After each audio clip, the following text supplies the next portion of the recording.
Con los síndromes mononucleósicos para el día de hoy. En general le podemos llamar mononucleosis infecciosa o síndromes mononucleósicos. Los hemos usado como equivalentes, aunque la verdadera mononucleosis es causada por el virus de Epstein-Barr. Sin embargo, como les digo, podemos usarlo indistintamente. Un síndrome clínico caracterizado por fiebre y linfocitosis reactiva, básicamente de etiología benigna, no haciendo alusión que es muy buena, sino al hecho de que no es maligna, no es neoplásica y que se resuelve de forma espontánea, generalmente de forma rápida. El virus de Epstein-Barr será entonces el más común, pero aquí dice agentes asociados a síndromes mononucleósicos. Entonces tenemos muchos virus, incluso algunas entidades que no corresponden a virus. Citomegalovirus, el virus de inmunodeficiencia humana, particularmente en su fase inicial de eh, síndrome retroviral agudo, virus de herpes humano, muchos otros virus que vienen listados hasta la rubiola y algunos adicionales como toxoplasma, brucella y demás. Todos producen algo similar, que es un cuadro febril con más de 10% de linfocitos reactivos en sangre periférica. Y el virus de Epstein-Barr, pues, es un virus de la familia gamma herpes que se parece mucho al CMV en este sentido. En este caso en particular es un virus de doble tira de DNA y prácticamente toda la población del mundo está infectada con él. Más o menos 95% de la gente lo tiene, si no es que más. Se le ha considerado o llamado la enfermedad del beso, ya que se obtiene a través de secreciones como la saliva y demás. Sin embargo, rara vez produce enfermedad, así que sea evidente. Aunque el virus de Epstein-Barr se ha relacionado a muchas enfermedades, particularmente linfomas, como una complicación tardía, es decir, el genoma del Epstein-Barr puede producir en la célula que lo hospeda alteraciones genéticas que puedan concluir en enfermedades neoplásicas. En este caso estamos hablando meramente de un trastorno infeccioso que condiciona la linfocitosis. Esto pues es una complicación tremendamente tardía. Es un virus de humanos y se presenta, decíamos, en el contexto de la infección aguda, aunque se han descrito algunos casos de replicaciones líticas secundarias o terciarias incluso. Hoy hay un esquema por ahí. Bueno, prácticamente todos los pacientes se infectan después de los 5 años de vida y o si una persona no se infectó, luego mandas a tu niño pequeño al kinder y te regresa babeando Epstein-Barr y ahí puedes contraer la infección. La mononucleosis, pues es la tasa que se presenta ahí, 500 por 100,000. Eh, en pacientes jóvenes, generalmente menores de 25 años, bueno, cuando empiezan a besar por ahí, a compartir fluidos y ese tipo de cosas. Generalmente en picos estacionales, el verano podría ser una fecha buena. La realidad es que no sabemos por qué. Hay un artículo muy bueno en New England Journal of Medicine que ahí viene que no dice nada en esa fecha, pero bueno, se ha descrito como tal.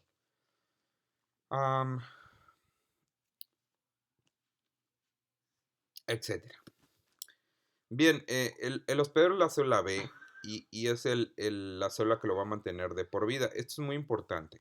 Como todo virus respiratorio, generalmente afecta el epitelio respiratorio, la mucosa oral, faringea, bronquial, etc. Entonces ahí se replica, produce lo que se llama primera fase lítica o replicación lítica y finalmente cuando logra una buena cuantía de virus va a atacar a la célula B. Es importante porque esto no lo hace el CMV.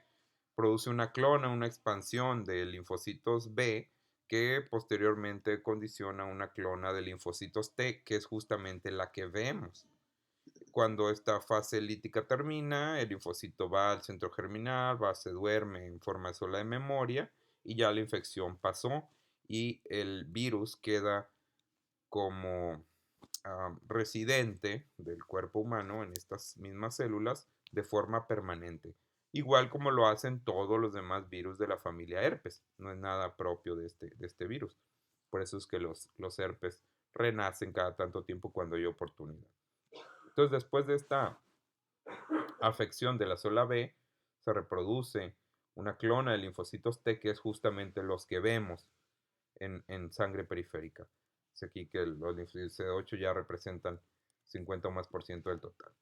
Bien, algunas personas que una vez que se dio este guardado de la célula B de memoria, esta puede entrar al centro germinal por alguna razón, ser reclutada y produce una segunda fase lítica y puede producir un segundo mononucleósico. De ahí que algunos pacientes o personas se manifiesten ya en etapas muy tardías y ya habían adquirido el virus previamente, pero esto es más raro, incluso podría ocurrir una replicación lítica terciaria.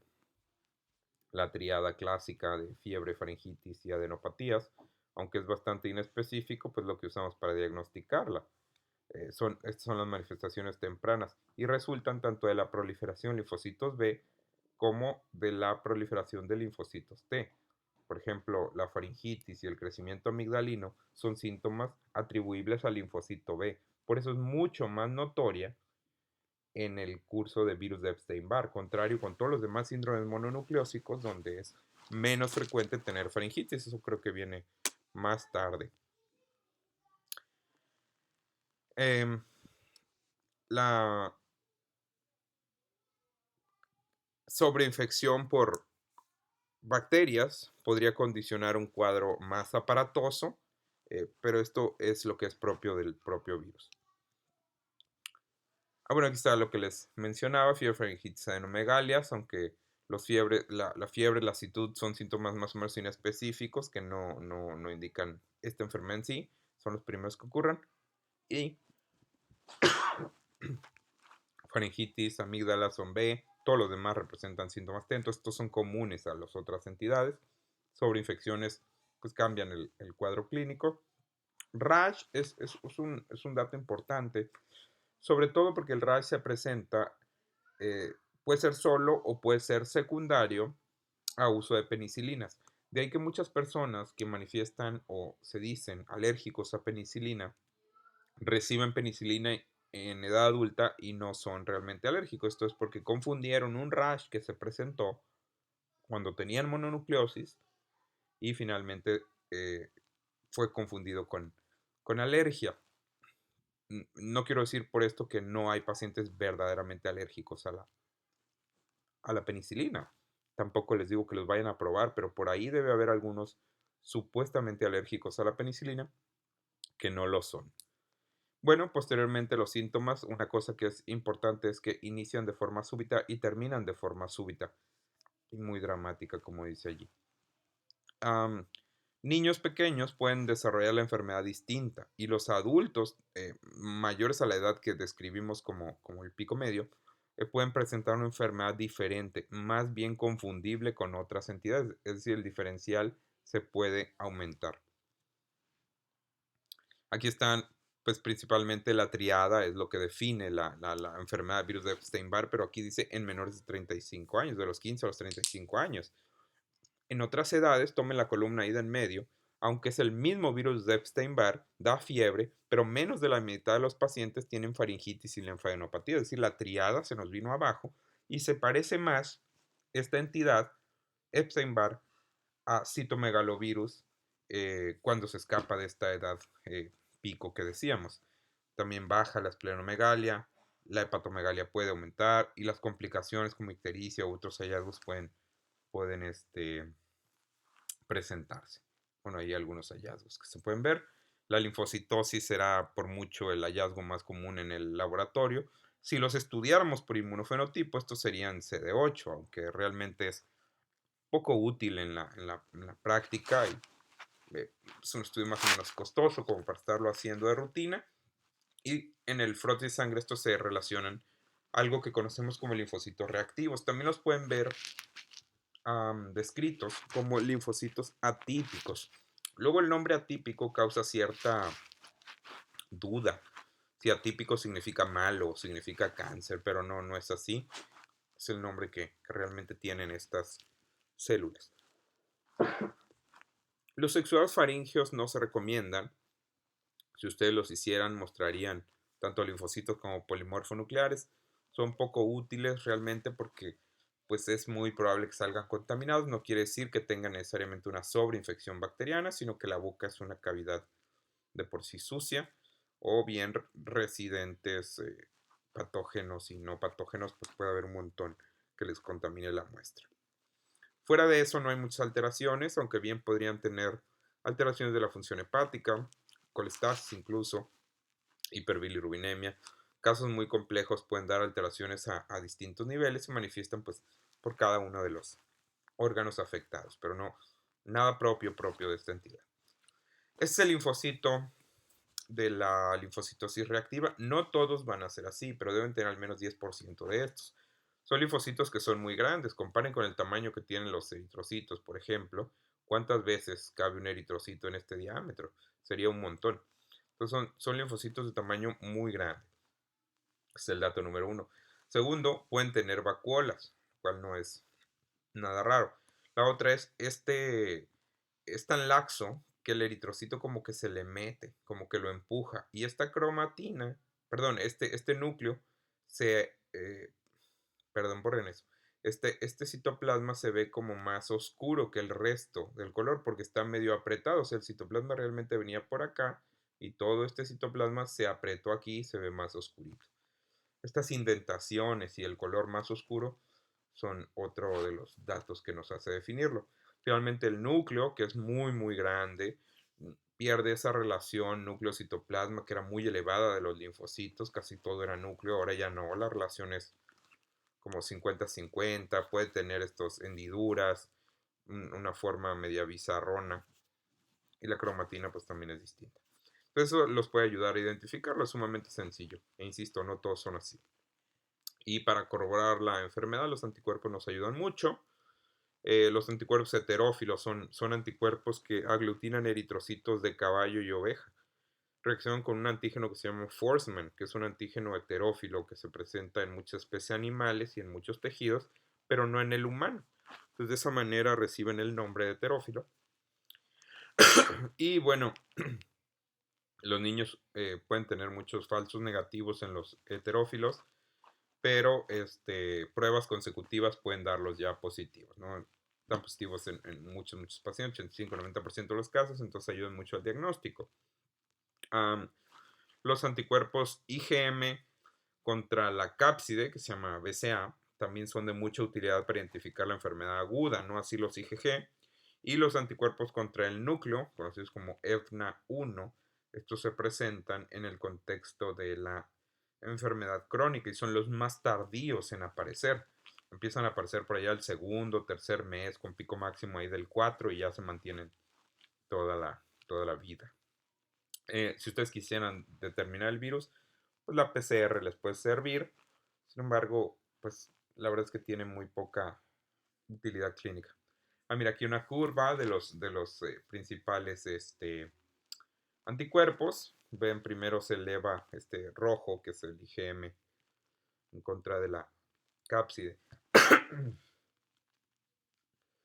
En contra de la cápside. Y también es el primero en desaparecer. Posteriormente se sube su IgM, luego el M. Entonces ya, muchos luego damos así como positivo porque tengan el IgG, pues eso no nos dice nada. Complicaciones de la mononucleosis infecciosa sería probablemente algunas hematológicas como anemia hemolítica o trombocitopenia, son enfermedades muy raras. Ruptura esplénica se ha descrito en pacientes que tienen esplenomegalia, tienen el vaso muy sensible y se van a jugar fútbol, se golpean y pum, se rompe, ¿no? Más bien es más frágil porque como creció muy rápido la cápsula está tensa. Sin embargo, no hay ruptura espontánea, así digamos. La infección de otras células se puede presentar, incluso un paciente puede complicar con CID, es una cosa rara de ver, y o que el vaso crezca tanto que produzca citopenias. Las anemias hemolíticas también son cosas raras de ver y pueden ser de cualquier tipo de anticuerpo. Estas, en vez de ser complicaciones, son en sí asociaciones que tiene el virus de Epstein-Barr. Se asocia a muchas enfermedades neurológicas que ahí pueden ver, o bien síndrome de fatiga crónica. Poco sabemos sobre ella realmente, pero se puede presentar hasta 6 meses después de la resolución de los síntomas.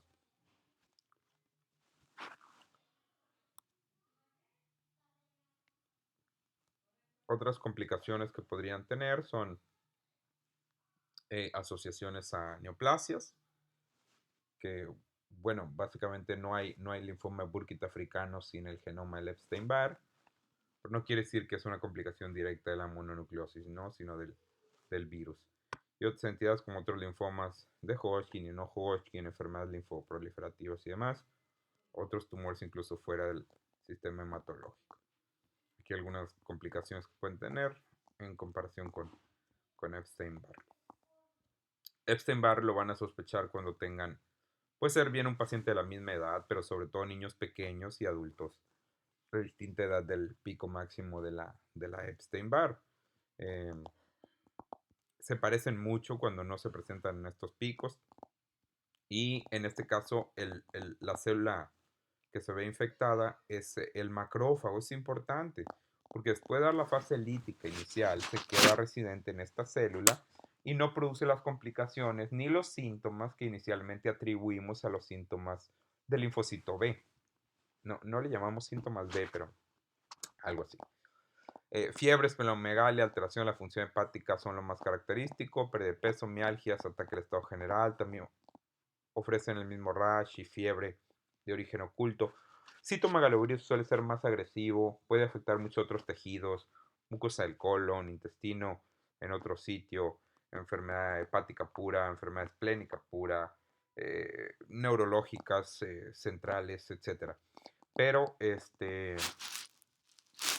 no las alteraciones debidas a síntomas de linfocitos B, como es la faringitis. Vean aquí que es una rareza que la presenten. Igual la tasa de adenomegalias es realmente baja.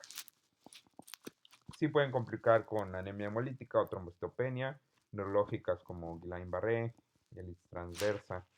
Y sobre todo CMV se asocia en pacientes que no tienen CMV cuando lo obtienen en etapas en adultos o bien posterior a terapia inmunosupresora, trasplantes, a rechazo de esto y complicaciones febriles muy importantes, citopenias muy importantes, etc. No dan anticuerpos heterófilos. Este es un hallazgo muy importante que les puede ayudar a discernir entre una enfermedad y otra. Si dan linfocitosis, si dan linfocitos reactivos, alteraciones hepáticas pueden darlo y el resto de las complicaciones ya descritas. La forma más sencilla de diferenciarlos probablemente sea la determinación de la viremia, ¿no? Ustedes hacen una PCR múltiple de virus o piden cada una de las cargas virales y ya se los pueden identificar. Antes de que se me olvide, y esta tarea queda incrustada en el video para que tengan que leerlo, hay una duda que he tenido que el virus de Epstein-Barr fue descrito por 3 investigadores, que fue Epstein, Barr y Ashon. Entonces, la pregunta es, ¿por qué se llama Epstein-Barr y no Epstein-Ashon-Barr o Epstein-Barr-Ashon? Entonces, para quien lo pueda resolver, me la hace llegar. Finalmente, para no extendernos por todos los patógenos, VIH, el síndrome retroviral agudo es muy importante. Este se relaciona principalmente a hallazgos en el frotis más no linfocitosis. La linfocitosis es realmente rara. Ven que VIH suele tener linfodepresión más que otra cosa. Entonces, es poco probable por ahí. Algunos falsos positivos puede dar VIH con anticuerpos heterófilos. Esto también es importante. Y generalmente se presenta en la infección aguda cuando la carga viral es muy elevada. Muchas veces da úlceras orales, muchas veces da alteraciones neurológicas como meningitis, meningitis asépticas es la principal que pueden presentar. Aquí algunas entidades que le pueden hacer voltear a ver uno u otro de los patógenos, aunque en sí hay muchas alteraciones clínicas. La historia clínica siempre les va a ayudar mucho a hacer el diferencial. Finalmente, si se tratara de un niño, en un niño básicamente dan faringitis o fiebre. Entonces es difícil distinguirla de cualquiera de los patógenos que causan pues fiebre o gripa, ¿no? Incluyendo allí el coronavirus y tantas cosas que están de moda. Independientemente de cuál sea el patógeno, el tratamiento inicial debe ser soporte, donde el paracetamol es su mejor amigo y no la quimioterapia. porque son pacientes que de entrada les llegan que súbitamente hicieron fiebre, ganglios por aquí, por allá, hepato, esplenomegalia, y ustedes ven linfocitos en el frotis, entonces empiezan a decir, no, pues es una leucemia y esto y aquello, lo internan y esto y la fiebre, y dale esto y dale aquello, y el tratamiento generalmente suele ser excesivo y da más problemas. Entonces ustedes deben considerar mononucleosis en sus diferenciales para que no sobretraten al paciente. Paracetamol o salicilatos en general disminuirá la incidencia de ruptura esplénica, dolor, las molestias generales, tendrán al paciente en reposo y esto le ayudará a recuperarse. Todo lo demás es poco usado. Aciclovir podría bloquear la replicación del virus de Epstein-Barr, pero acuérdense que para cuando empiezan los síntomas ya poco virus tienen, ya más bien tienen anticuerpos. Entonces, no pueden ser o no son indicados generalmente. Esteroides solamente cuando tiene un crecimiento amigdalino tremendo o bien cuando tiene una complicación neurológica que merezca tratar, no tanto así para la mononucleosis. El CMV sí tiene un tratamiento que es ganciclovir o valganciclovir, en su forma oral. Valsite es un muy buen medicamento. Y en el caso que fuera VIH, pues la antirretroviral. Si fuera rubeola, pues se trata distinto. Si fuera herpes simple, se trata distinto, etcétera, ¿no? Según el patógeno involucrado. Muchas de las veces incluso no llegamos al patógeno. Se queda así como un mononucleosis-like. Y el paracetamol y el curso que se recupera sin secuelas es lo que les da finalmente el diagnóstico y la certeza de que se trataba de esto, ¿no? Decía, el síndrome de fatiga crónica puede persistir hasta 6 meses. Uno suele decir que el paciente es flojo, sin embargo es algo muy común como para atribuirlo a un paciente en particular. Y esto es sobre todo en virus de Epstein-Barr. El mononucleosis clásica es donde más se presenta. Bueno, eso es todo.